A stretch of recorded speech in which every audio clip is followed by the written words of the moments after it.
নমস্কার বন্ধুরা, কেমন আছেন সবাই? পাপিয়াস কিউলিনারি আর্ট অ্যান্ড ব্লগের নতুন আরেকটি পর্বে আপনাদের সবাইকে স্বাগতম। দুপুরের রান্না নিয়ে হাজির হলাম আজকে। প্রথমেই দিয়ে দিলাম তেল, দিয়ে দিলাম কালো জিরে ফোড়ন আর ভেজে নেব চিচিঙ্গাটা। পেঁয়াজ কুচি আর চিচিঙ্গাটা খুব ছোট ছোট করে কেটে নিয়েছি। পেঁয়াজ আর চিচিঙ্গাটা একসঙ্গে দিয়ে দিলাম। দিয়ে দিব সামান্য হলুদ গুঁড়ো আর স্বাদ মতো লবণ। এই হলো চিচিঙ্গা ভাজির যা যা লাগবে চিচিঙ্গা ভাজিতে তাই।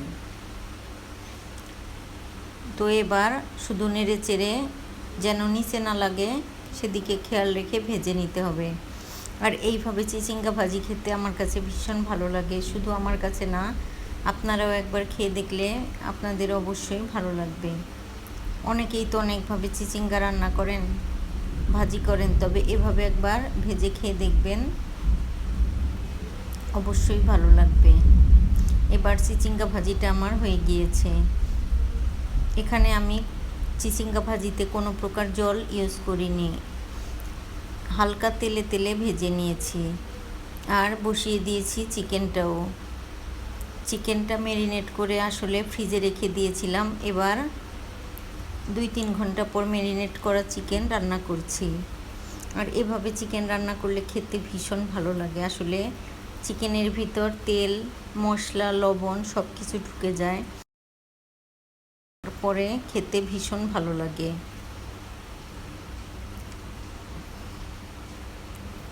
আর চিকেন থেকে অনেক পরিমাণে জল উঠেছে। আজকে চিকেনে আমি কোনো জল দিইনি, দুটো রান্নায় কোনো জল দিইনি। চিচিঙ্গা ভাজিতেও কোনো জল দিইনি, শুধু ভেজে নিয়েছি হালকা জালে তেলে তেলে। আর চিকেনটাও একদম চিকেনের জল দিয়ে ঢেকে ঢেকে কষিয়ে নিয়েছি। এরপর ঝোল দিয়ে দিয়েছি, তবে খুব একটা ঝাল দিইনি, আসলে বাচ্চারাও খাবে এজন্য মোটামুটি ঝাল দিয়ে। আর কাঁচামরিচ, আস্ত কাঁচামরিচ দিয়ে দিয়েছি। এভাবে করেই আজকের চিকেনটা রান্না করছি। আসলে বাচ্চাদের কথা চিন্তা করে আমাদের অনেক কিছুই মেনে নিতে হয়। আবার আলাদা করে রান্না করব তার ইচ্ছে করলো না। এবার মনে হলো যে না, একসঙ্গেই রান্না করি, একটু ঝাল খাবার দরকার হলে মরিচটা ডলে ডলে খেয়ে নেব। এবার আমার চিকেনটা রান্না হয়ে গিয়েছে। দুপুরের খাওয়া দাওয়া সেরে নিয়েছি আর চলে আসলাম একটু ছাদে।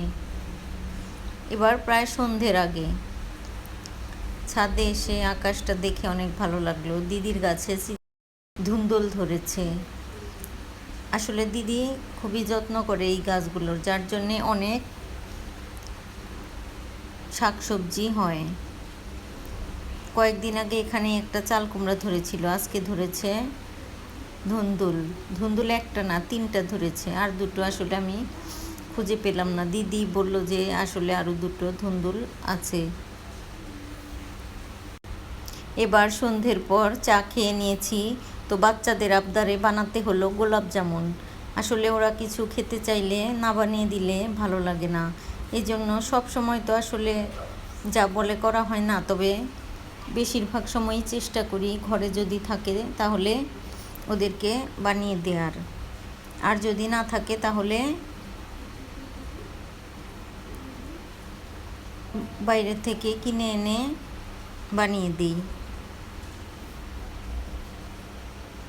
আর ঘরে যদি থাকে ইনগ্রিডিয়েন্টস তাহলে সাথে সাথেই বানিয়ে দেওয়ার চেষ্টা করি।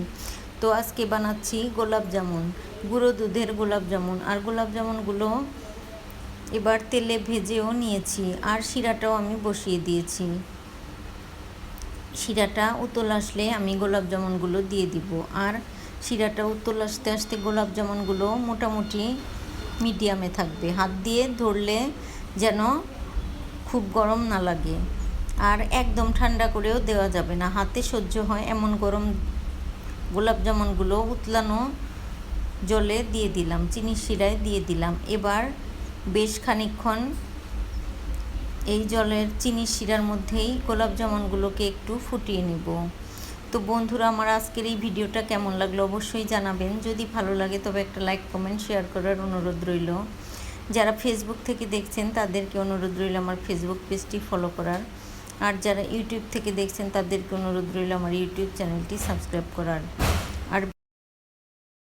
আর ভিডিওটি দেখার জন্য সবাইকে অসংখ্য ধন্যবাদ। গোলাপ জামুনগুলো দিয়েছিলাম খুবই ছোট ছোট, তবে দেখুন কতটা বড় হয়ে গিয়েছে, শিরা খেয়ে অনেকটা ফুলে ফেপে বড় হয়ে গিয়েছে। তো এভাবেই গোলাপ জামুনের চুলাটা বন্ধ করে শিরার মধ্যে গোলাপ জামুনগুলো রেখে দেব,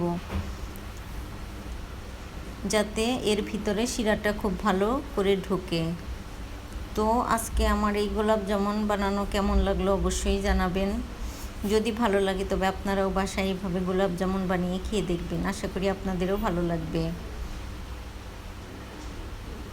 এবার আমি চুলাটা বন্ধ করে ঢাকনা দিয়ে ঢেকে রেখে দিয়েছিলাম চুলার উপরই, আর একটি গোলাপ জামুন নিয়ে আসলাম। আসলে আমি চুলাটা বন্ধ করার 20 মিনিট পরেই গোলাপ জামুনটা নিয়ে এসেছি, দেখুন কতটা সফট হয়েছে আর খেতেও ভীষণ মজার হয়েছিল। তো বন্ধুরা, আজ এ পর্যন্তই।